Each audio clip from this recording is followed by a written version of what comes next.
Assalamualaikum warahmatullahi wabarakatuh. Perkenalkan, nama saya Ardiansa dengan NIM C1G1 19037, program studi Ilmu Pemerintahan, Fakultas Ilmu Sosial dan Ilmu Politik, Universitas Haloleo. Di sini saya mendapatkan tugas dari dosen saya mengenai mata kuliah pelayanan sektor publik. Langsung saja saya akan menjelaskan materi-materi pelayanan sektor publik yang diberikan pada saat perkuliahan. Yang pertama, konsep dasar pelayanan dan publik. Pelayanan publik merupakan bentuk jasa pelayanan yang dilaksanakan oleh instansi pemerintah, baik pusat maupun daerah. Pada dasarnya, pelayanan publik bertujuan untuk memenuhi kebutuhan masyarakat dan menanggulangi masalah yang ada di masyarakat. Yang kedua, pengertian pelayanan sektor publik. Menurut A.G. Subarsono, pelayanan publik didefinisikan sebagai serangkaian aktivitas yang dilakukan oleh birokrasi publik untuk memenuhi kebutuhan warga pengguna. Pengguna yang dimaksud adalah warga negara yang membutuhkan pelayanan publik seperti pembuatan akta kelahiran, pembuatan KTP, akta nikah, akta kematian, sertifikat, dan SIM. Yang ketiga, konsep dasar pelayanan publik yang bersifat ideal. Menurut Nurianto 2014, pelayanan publik yang bersifat ideal artinya pelayanan publik yang dicirikan oleh adanya akuntabilitas dan responsibilitas dari pemberi pelayanan, dengan ciri-ciri sebagai berikut. Yang pertama, efektif, sederhana, diselenggarakan secara mudah, kejelasan dan kepastian atau transparan, keterbukaan, serta efisiensi. Yang keempat, penyelenggara pelayanan publik untuk melaksanakan pelayanan publik. Pemerintah membentuk organisasi penyelenggara. Penyelenggara adalah setiap instansi penyelenggara negara, korporasi, lembaga independen yang dibentuk berdasarkan undang-undang untuk kegiatan pelayanan publik dan badan hukum lain yang dibentuk semata-mata untuk kegiatan pelayanan publik. Penyelenggara dan seluruh bagian organisasi penyelenggara bertanggung jawab atas ketidakmampuan, pelanggaran, dan kegagalan penyelenggaraan pelayanan. Yang kelima, standar pelayanan publik. Pengadilan Negeri Karanganyar berpendapat bahwa dalam penyelenggaraan pelayanan publik, standar pelayanan wajib disusun oleh penyelenggara dengan memperhatikan kemampuan penyelenggara, kebutuhan masyarakat, dan kondisi lingkungan dalam penyusunan tersebut. Wajib mengikut sertakan masyarakat dan pihak terkait. Dengan menerapkan standar pelayanan publik dengan baik, diharapkan penyelenggaraan pelayanan publik dapat menghasilkan kepuasan sebagai pihak yang menerima pelayanan. Dalam penyelenggaraan pelayanan publik, penyelenggara dituntut untuk menetapkan prinsip efektif, efisien, inovasi, dan komitmen mutu.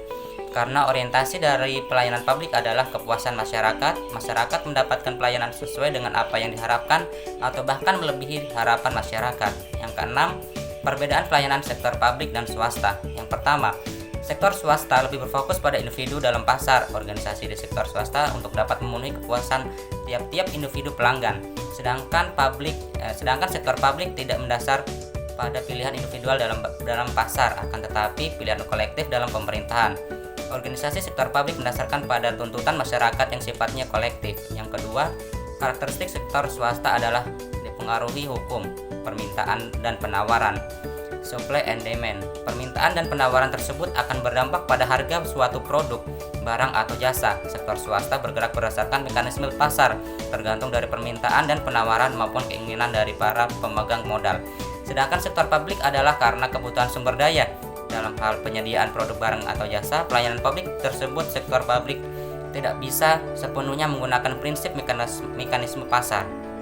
Yang ketiga, sektor swasta bersifat tertutup terhadap akses publik, sedangkan sektor publik bersifat terbuka untuk masyarakat, terutama yang terkait dengan manajemen pelayanan.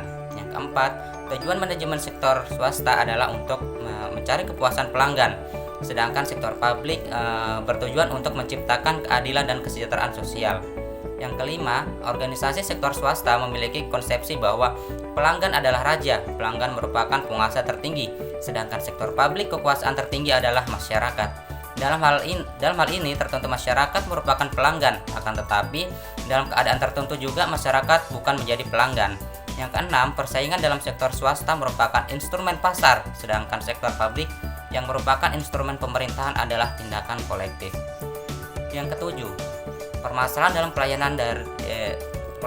pelayanan dilihat dari sisi pola penyelenggaraan pelayanan publik di Indonesia masih memiliki berbagai kelemahan, antara lain yang pertama, kurang responsif, kurang informatif, kurang aksesibel, kurang koordinasi, kurang birokratis, kurang mau mendengar keluhan atau aspirasi masyarakat, dan kurang investasi dan ketika dilihat dari sumber daya, manusianya. Kelemahan utamanya adalah berkaitan dengan profesionalisme, kompetensi, empati, dan etika. Yang kedelapan, solusi dari permasalahan dalam pelayanan sektor publik. Yang pertama, penetapan standar pelayanan sektor publik memiliki arti yang sangat penting dalam pelayanan publik, di mana pelayanan merupakan suatu komitmen untuk menyediakan pelayanan dengan kualitas tertentu yang ditentukan sesuai dengan harapan masyarakat dan kemampuan pemberi pelayanan.